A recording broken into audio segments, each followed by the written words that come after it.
Ujú.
Vamos a continuar, jóvenes, con la última parte del capítulo, ya para terminar. Eh,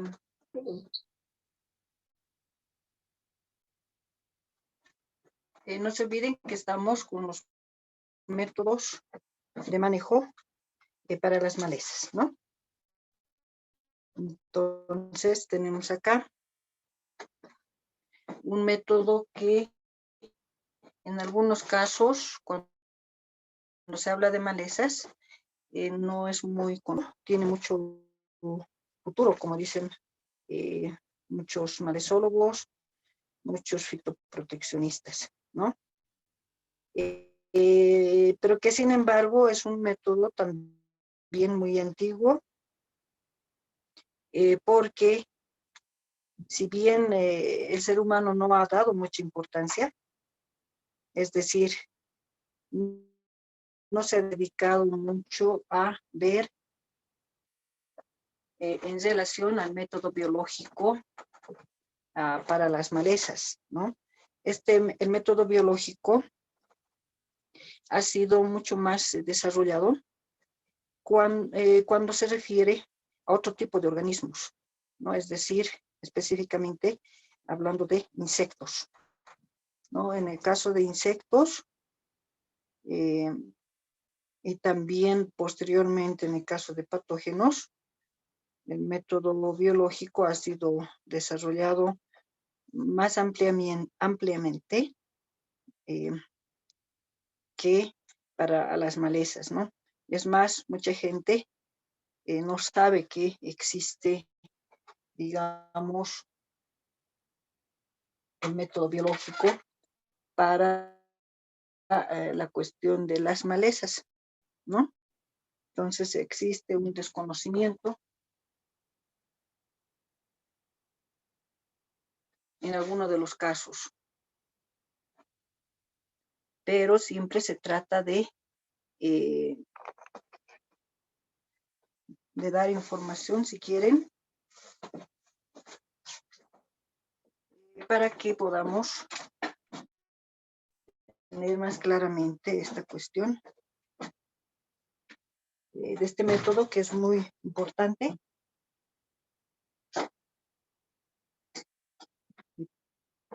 en el ambiente, principalmente de la fitosanidad. Y obviamente lo que nos interesa a nosotros en relación a la agricultura, ¿no? Tomando en cuenta ese aspecto,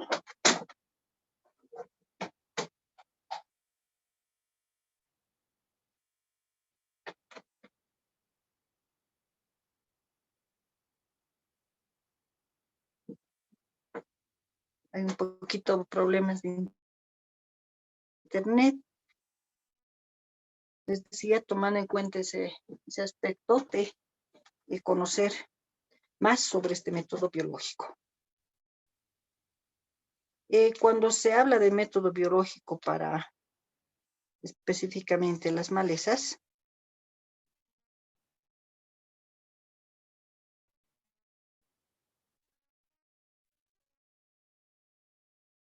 sean dos grupos o de dos tipos.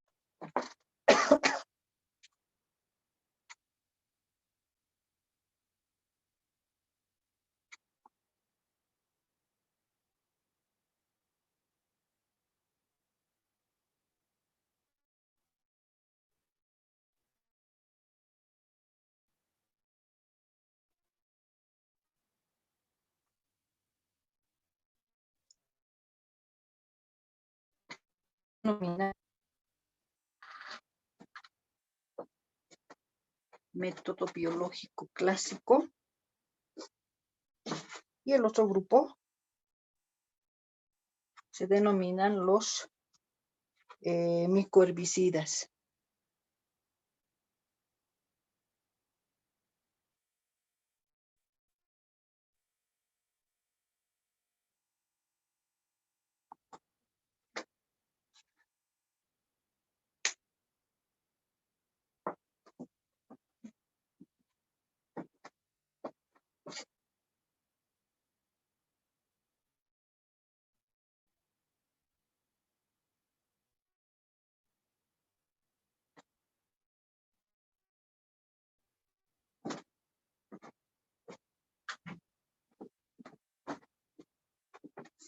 A ver, decíamos entonces que tenemos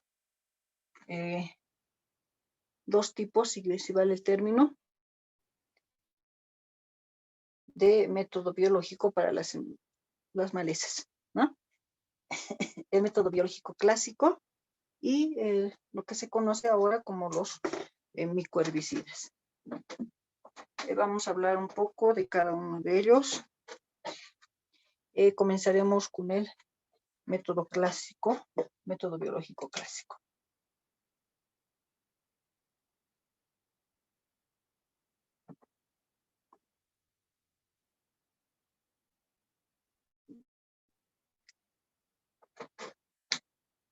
¿Por qué le llaman método biológico clásico? Esto se debe principalmente a que acá, cuando uno escucha del método biológico, se hace la idea de que es la utilización de organismos para combatir la plaga, ¿no es cierto? Uso de, pueden ser microorganismos también, o otro tipo de organismos donde estos nos van a ayudar a combatir a la plaga. En este caso, recordando que la plaga son las malezas.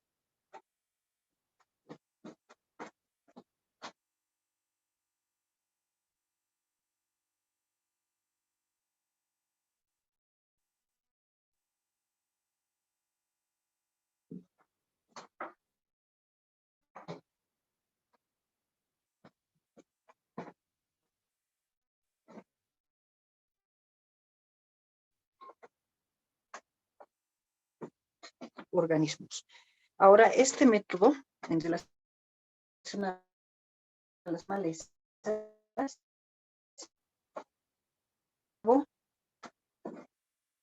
es un método muy antiguo, de muchos años atrás.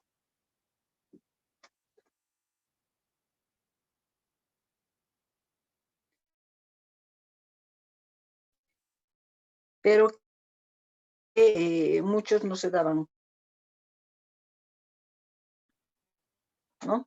Y a muchos nos interesaba la cuestión de las malezas, ¿no? Entonces, si desean, pueden anotar lo siguiente en el método biológico clásico, que también otros le llaman tradicional, por si acaso. Método biológico tradicional. Anotamos lo siguiente. Es la acción de los enemigos naturales. Es la acción de los enemigos naturales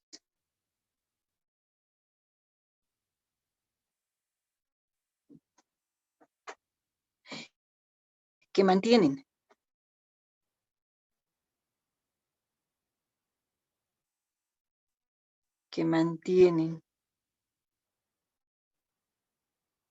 de la población, que mantienen la densidad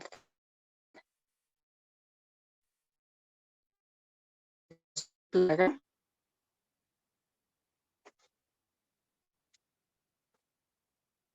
a niveles más bajos,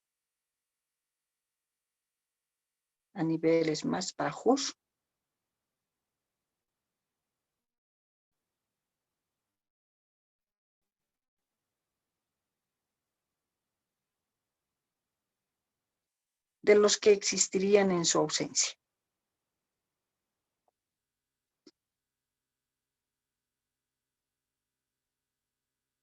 Esa es la forma que definen al método biológico clásico.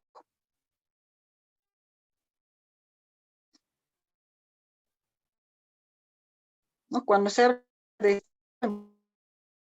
método biológico, sería un organismo que detenga el desarrollo o reproducción de una maleza, puede ser usado como agente de control biológico, ¿no? Entonces, estamos pensando en este método que se puede utilizar animales superiores, inferiores, insectos, patógenos, es decir, hongos, bacterias, nematodos, virus, y también acá se incluyen a plantas superiores parásitas. Todo esto con el objetivo siempre de reducir la densidad de la maleza, ¿no? O sea, queremos reducir la densidad de la maleza a niveles que no tenga importancia económica.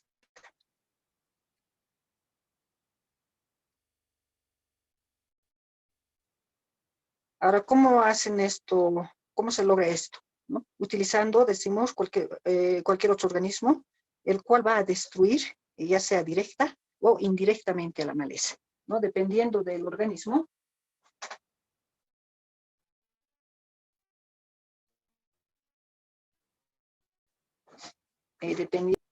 Este va a destruir a la maleza, ya sea en forma directa o en forma indirecta.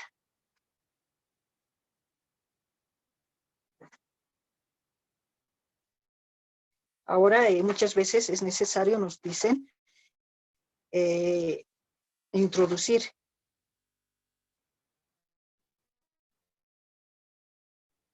estos controladores biológicos, ¿no? Del país de origen.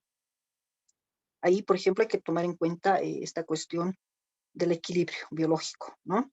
Porque introducir un enemigo natural eh,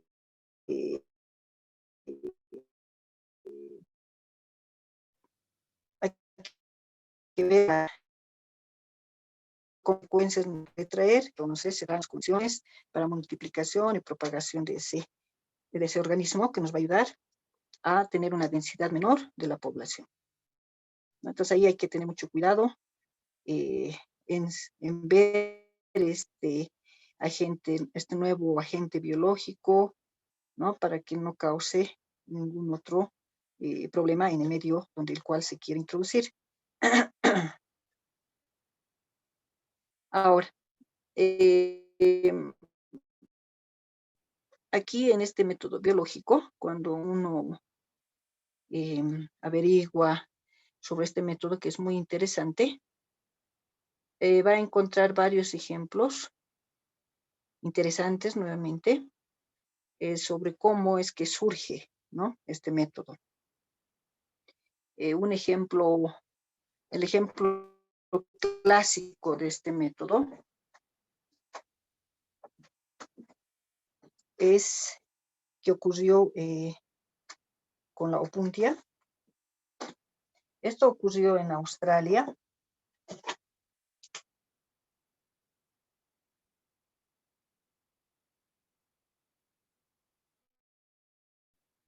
¿No? Sucede que en Australia tenían mucho problema con la opuntia.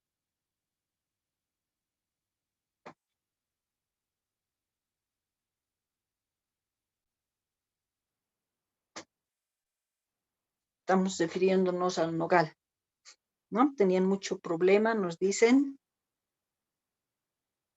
Esto en 1936.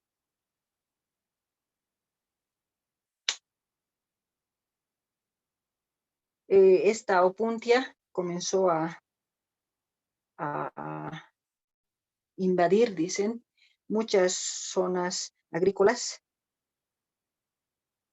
y que no solamente era de una especie, sino de varias especies, ¿no?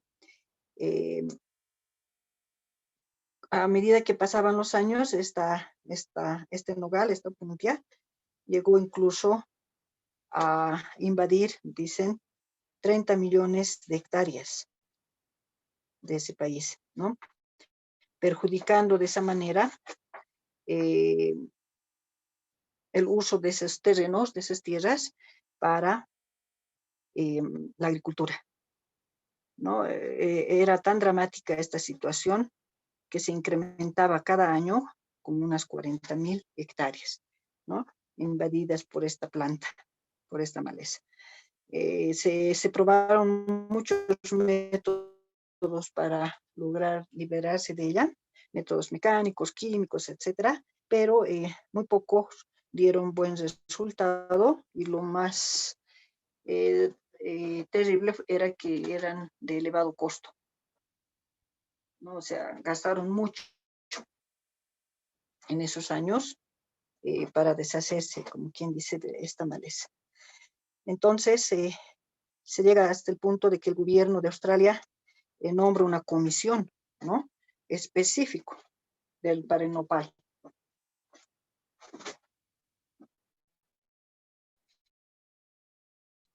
¿No? Porque ya estaban muy alarmados de esta situación, comienzan a trabajar y les toma casi 5 años descubrir que en Argentina había una palomilla, la Cactoblastis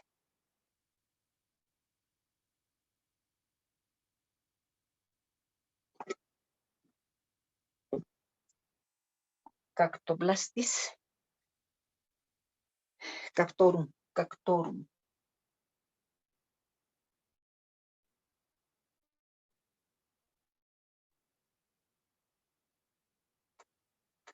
¿no?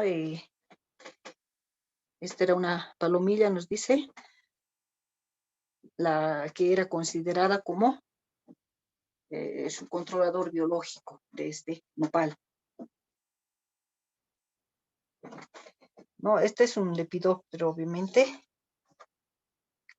Una lepidóptera donde se va usando principalmente las larvas, ¿no? Las larvas de este lepidóptero van haciendo galerías en la parte aérea y subterránea de la maleza. Entonces, una vez que se enteran de esto, en Australia importan de Argentina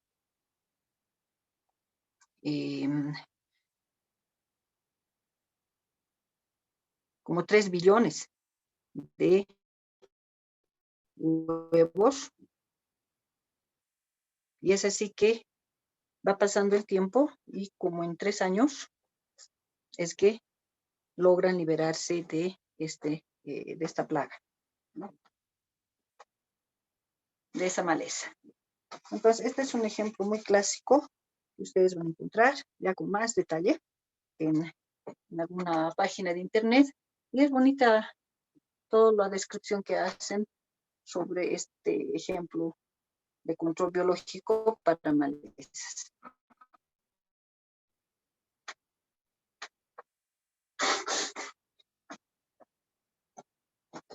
No es el único ejemplo, ¿no?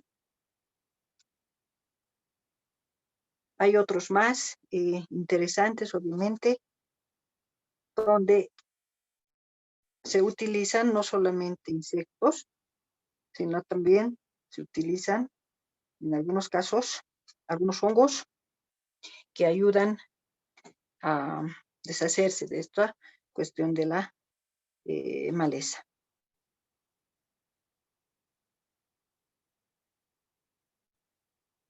¿No? Tenemos, por ejemplo, el caso también que es clásico del Hipericum perforatum.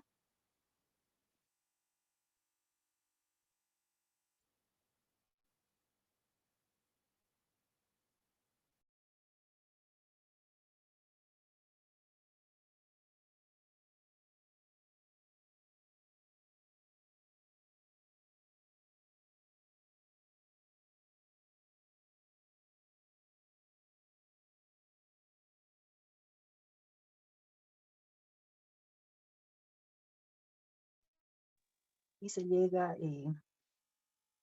nuevamente a trabajar con controladores biológicos, en este caso con la crisolina, que es un escarabajo,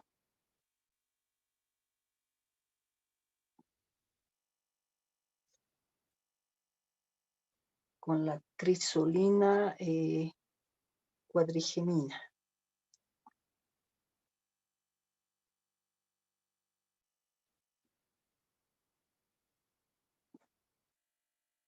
Crisolina cuadrigemina.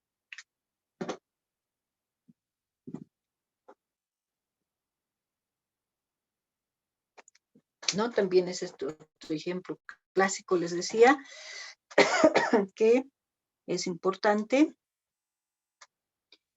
conocer estos datos para enterarse de que sí existen agentes o controladores biológicos que nos ayudan a controlar algunas malezas. Agentes también, les decía, como hongos, que en Alemania también se hizo el uso de hongos, en este caso uredinalis, o sea, rollas, para poder liberarse del rubus.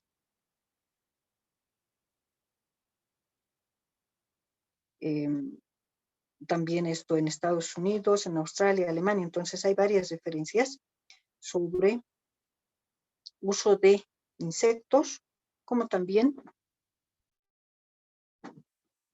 el uso de microorganismos, ¿no?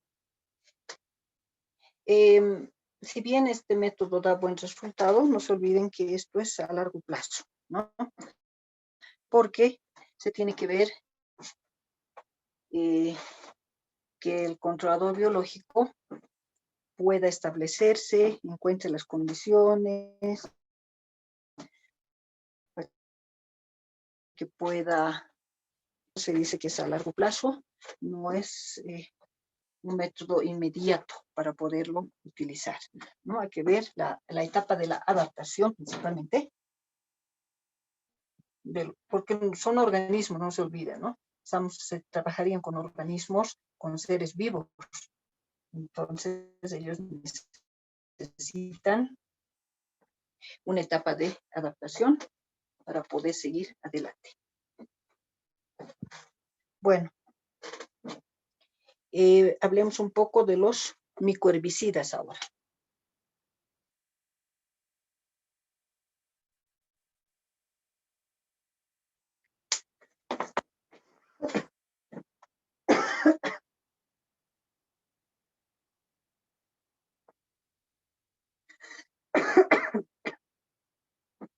Pasemos a lo que son los micoherbicidas.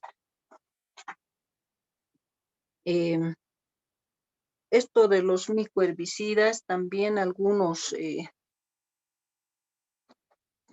fitoproteccionistas lo llaman como bioherbicidas. No son, son productos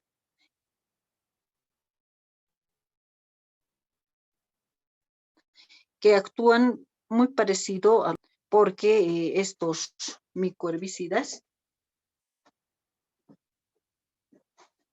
tienen que ser preparados y son asperjados, ¿no? De la misma manera que un producto químico. Hasta el momento se tienen varios micoherbicidas.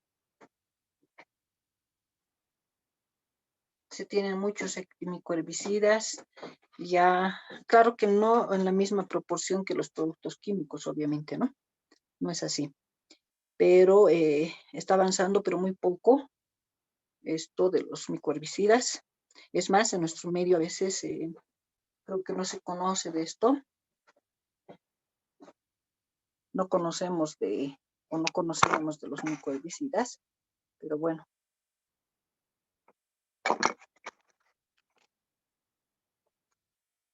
Y vamos nosotros conociendo un poco sobre esta situación. Al igual que en el método biológico clásico, aquí también se tienen productos muy conocidos o ejemplos clásicos de los micoherbicidas que pueden ser utilizados para diferentes malezas. Tenemos dos micoherbicidas muy conocidos a nivel mundial. Tenemos, por ejemplo, el Devine.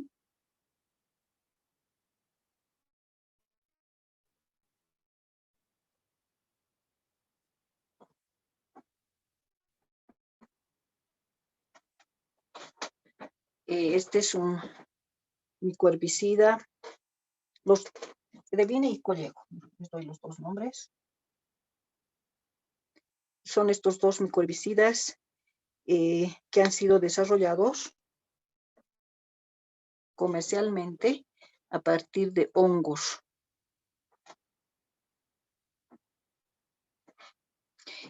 Hongos patógenos, es decir, hongos que atacan a malezas, ¿no? Específicamente a malezas. No van estos productos a base de estos patógenos, no atacan a plantas que no sean el objetivo, ¿no? Estas especies.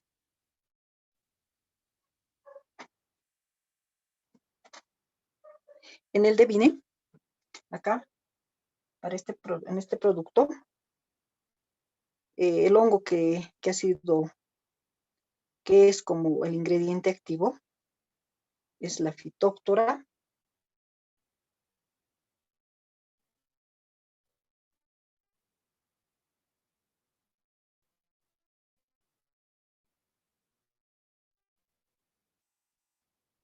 panivora.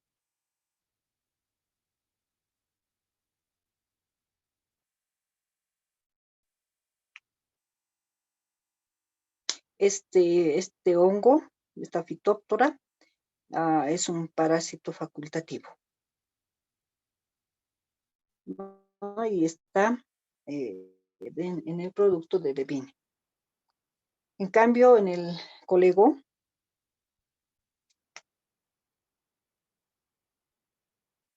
Para fabricar el colego se ha utilizado otro hongo que es el Coletotrichum.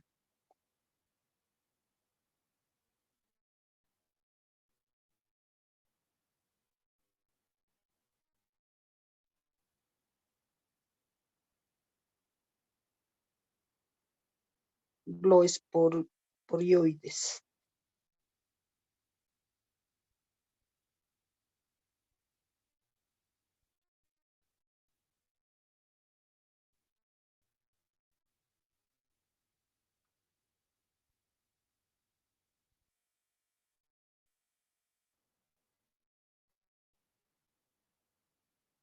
Ambos son hongos, pero en el Coletotrichum, es un saprófito facultativo.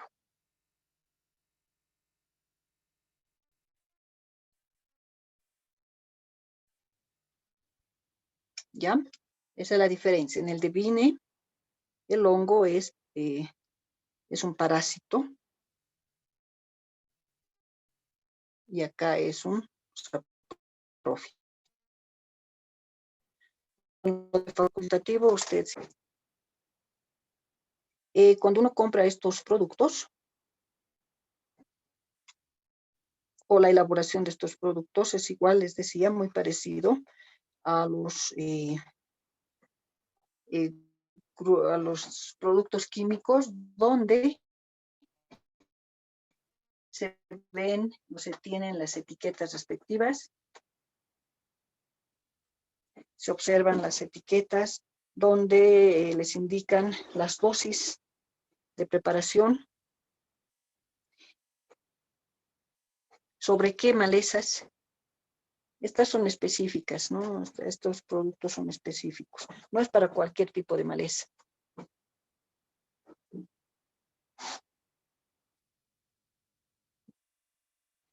Son productos específicos que van a determinadas malezas y en la etiqueta indican todo eso. Cómo preparar, cómo asperjar y cómo hacer esto de la preparación, de la aplicación y sobre qué tipos de malezas se tiene que aplicar, ¿no? Si uno no respeta esa situación, si uno no respeta el uso para cierto tipo de malezas, obviamente el resultado no va a ser el mismo. Muchas veces los agricultores, sin darse cuenta de esta situación, ¿no? Dicen, este es un mal producto, ¿no? Este no es un buen producto, o no es bueno, etc. Pero sin embargo no se dan cuenta que no han aplicado realmente a la especie que deberían aplicar, ¿no es cierto? Y eso pasa en cualquier otro tipo de producto. Por esa razón hay que tener mucho cuidado en las indicaciones que se tienen, ya sea no solamente para los productos biológicos, ¿no es cierto? Hay que tener mucho cuidado también, o más cuidado si es que vale el término, cuando se trata de productos químicos. Se tiene que respetar muchas situaciones, muchos aspectos, no solamente dosis, se tiene que respetar la frecuencia, cada cuánto hay que aplicar, sobre qué tipo de plaga hay que aplicar, incluso, ¿no? Se habla del equipo que hay que aplicar, ¿no? ¿Con qué equipo hay que aplicar? ¿No? Últimamente esto ya está avanzando más, esta situación. Incluso hay productos donde se dice, se indica qué tamaño de gota tiene que ser en la aplicación, ¿no? O sea, todo eso viene de estudios, de ensayos y demás. Entonces, la recomendación siempre va a ser respetar todo esto que a uno le están indicando en la etiqueta, ¿no? Entonces, por eso se recomienda siempre que cualquier persona que sea, tiene que leer la etiqueta. No importa si es un producto natural, un producto biológico, un producto químico, ¿no? En todo tipo de productos, lo ideal, lo recomendable siempre es leer la etiqueta y de acuerdo a ello seguir las instrucciones para tener buenos resultados. Si bien esto de los micoherbicidas no es muy conocido o todavía falta mucho, ¿no? Falta todavía mucho estudio para toda la cantidad para la cantidad de malezas que son específicas en algunos casos para los cultivos, ¿no? Todavía falta mucho en ese sentido dice, pero se considera como una excelente alternativa. Nos dicen que es un buen complemento para hacer un buen manejo integrado, en este caso, de las malezas, ¿no? Entonces, este método puede ser no muy conocido, pero existe, ¿no? Y yo me imagino que poco a poco se va a abrir campo y va a ser luego muy conocido y esperemos que sea también muy utilizado, ¿no? Hasta acá es el capítulo demasiado resumido que hemos visto en relación a los métodos de manejo para las malezas. El capítulo 6, que es netamente el método químico, ya se lo ha habilitado en la plataforma, espero que lo hayan leído, que lo lean, donde se habla totalmente de aplicación de los herbicidas, de los grupos de herbicidas que se tienen, sin hacer énfasis de todos los cuidados que se tienen que tener, porque todo ello ustedes ya han visto en otra asignatura, qué cuidados hay que tener, qué consideraciones hay que tener con los productos químicos y demás, ¿no es cierto? Todo eso se deja de lado y simplemente se va directamente a una clasificación de los herbicidas para tener una idea del control químico de las malezas. Si tiene alguien alguna consulta, lo puede hacer, o mientras van pensando, indicarles que mañana dan su examen final. Estoy yo poniendo a la misma hora, a la 1, directamente a la 1, ustedes ingresan a la plataforma o un poco antes de la 1 de la tarde, para que no tengan problemas, ¿no? Y se habilita el examen final, que es del capítulo 5 y 6.